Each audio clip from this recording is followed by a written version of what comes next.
I had done the thing with Van, and I had done This Has Got to Stop. And then I thought I'd try to write a song about the problem of depression and suicide as a result of prolonged lockdown. And because I have those tendencies in my character, I'm a recovering addict and alcoholic, and have been recovering for a long time. But I'm very well acquainted with that syndrome of low self-worth or anxiety, loneliness, depression that will go along with addiction. And addiction is one of the things that also was concerning me during a prolonged lockdown, where meetings, 12-step meetings, were no longer functioning the way they used to. It was all now sort of transferred to Zoom. And I thought, well, how many newcomers would be going onto their laptop if they really weren't sure about whether they're an alcoholic or not? Would they be able to make that leap? And so I was really concerned about that stuff, and because it was affecting me too. I wasn't doing very well with it, and wasn't sure if I could make the move from going to a live 12-step meeting to a Zoom meeting, but I did eventually. But in doing so, I kind of imagined what it would be like for someone that was on their own, or that were suffering from any kind of pain, psychological pain, physical pain, and were turning to substances, and along with that, thinking of suicide, because if tomorrow isn't really there anymore, or it's going to be worse tomorrow than it is today. I mean, I think a lot of people were probably facing that situation, and I kind of felt like that from time to time too. But I've been around a while in sobriety, and I also knew I have tools, and I have friends in recovery that I could talk to. So I'm privileged in that respect. I'm very blessed and fortunate.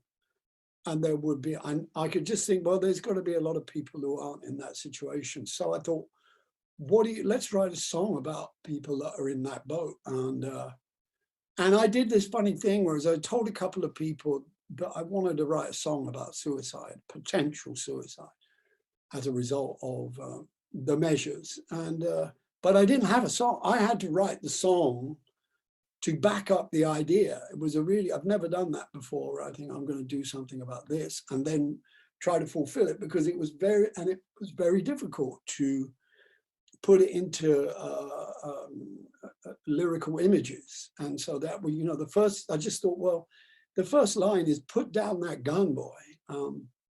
Don't blow your life away. So that's obviously got to be interpreted as being someone that's about to end their life. But nevertheless, this, I think, like you were saying, a lot of people got this for what it was. And then in the last verse, I talk about a little child who's waiting at home for her parent and doesn't know whether the parent's going to come home or not, because they may be thinking about ending their life. Now, in the middle, the second verse was really crucial, because I know somebody that had this experience where they were allowed to spend the last day of the father's life. And this is the line that says, we lost a man that I was proud to know. We lost the love of a man. They locked you down and made you grieve alone. Well, after having let this chap spend the last day of his father's life in the hospital, they then put him into isolation. They quarantined him for 10 days where he could not. And he kind of, he won't mind. I asked his permission to do this, to talk about it. And I had to ask his permission to write about it in the song. And he said, yes, he thought it was great, because it would be doing what we do, is carrying a message of hope for people that may be in that position. But in that time, we don't know, a lot of us, we didn't know where he went. He disappeared. And I let him, and then I called him, and he said, I don't want to talk to anybody right now. And I thought, oh my God, what's going on in that guy's head? So this is what motivates me now. This kind of, as a concern for people that just disappear. I'm concerned about people disappearing, not just because people that disappear from my life because they don't want anything to do with me. And I fully understand when you decide to disassociate, because I know it's crazy what's going on.